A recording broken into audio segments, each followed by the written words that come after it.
Oui, mesdames et messieurs, bonjour et bienvenue sur la 2B TV. Nous sommes dans la région de Ziguinchor, au sud du Sénégal, précisément au centre de vote École Matar Diémé de Kandialan. Le report de l'élection présidentielle initialement prévue le 25 février dernier a mis le pays dans des situations difficiles et très tendues. Des manifestations pour exiger le respect du calendrier républicain et des pertes humaines et matérielles. Bref, à l'issue du dialogue national organisé par le président de la République, Macky Sall, pour la fixation d'une nouvelle date de l'élection, le Conseil constitutionnel a exigé le président de la République à tenir une nouvelle date du scrutin. Après la fixation de cette nouvelle date qui est le 24 mars 2024, les 19 candidats retenus par le Conseil constitutionnel ont fait le tour du pays pour convaincre les Sénégalais à travers le programme. Aujourd'hui, c'est le jour de la vérité, le jour où les Sénégalais vont devoir accomplir leur devoir le plus fondamental qui est le droit de vote, le droit de choisir le président de la République. Et à 8 h du matin, on a démarré les activités. On a l'habitude de dire les jeunes n'ont pas de carte d'électeur, c'est eux qui sont dans les manifestations, c'est eux qui sont dans les caravanes, mais réellement ils n'ont pas de carte d'électeur. Mais cette fois-ci c'est une exception. J'ai vu une participation massive des jeunes ici dans ce centre de vote, le centre de vote École Matar Diémé de Kandialan.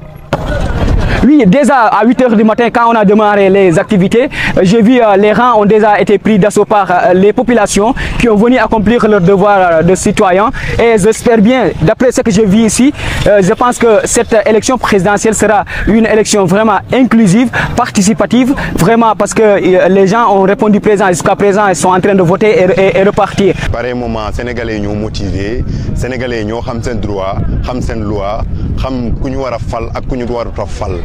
Te yaakaar naa ni looloo tax mobilisation bi gën a am doole bëgg nañ Sénégal émergent comme ni ñu ko waxee Sénégal émergent dañu bëgg Sénégal gën a émerger kon dañ fi ñëw pour voter ku leen génnal moom ñoom pour émergence Sénégal dañu ñëw pour voter ku leen génnal ñoom waaw am nañu yaakaar ci moom moo tax ñu ñëw ku nekk ñëw mobilisation pour sandi kartam daal.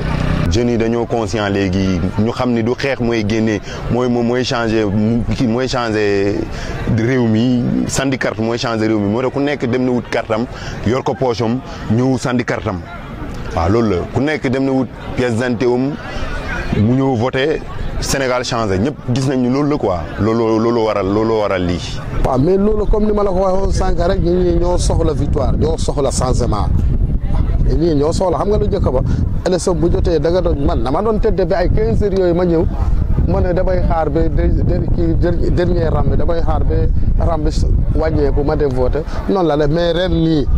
boo fi nekkee ba 4 heures du matin boo moytul saa boo ñëwee da ngay rang loolu lay wax ji moo tax teel a xëy boo teel a yow bi yëpp teel a xëy bi yëpp da ngay kii parce que car macha allah comme ni ma la ko waxee sànq rek dab rek comme ñun ñii dañu sonn wax dëgg dañu sonn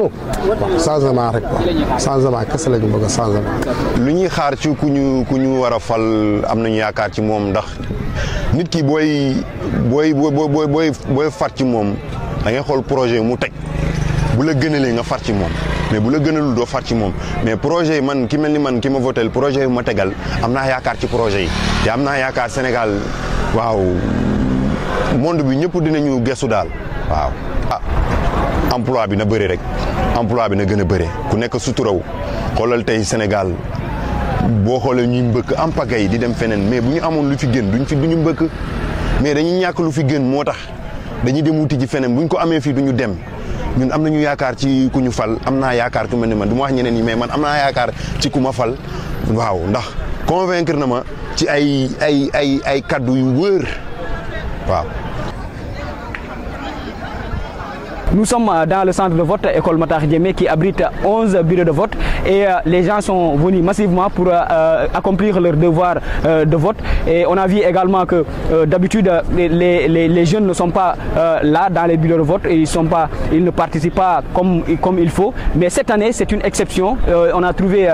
des jeunes, plein de jeunes qui sont venus pour accomplir leur devoir citoyen. Oui, c'est ça Kandji, comme tu l'as si bien dit, la question à savoir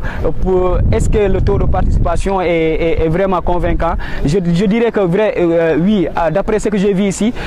c'est pas comme d'habitude. Cette élection sera une élection vraiment inclusive et très participative parce que ce que j'ai vu déjà depuis le matin, il y a les rangs qui sont déjà occupés par les populations et je pense que c'est ça qui montre que le taux de participation sera vraiment convaincant.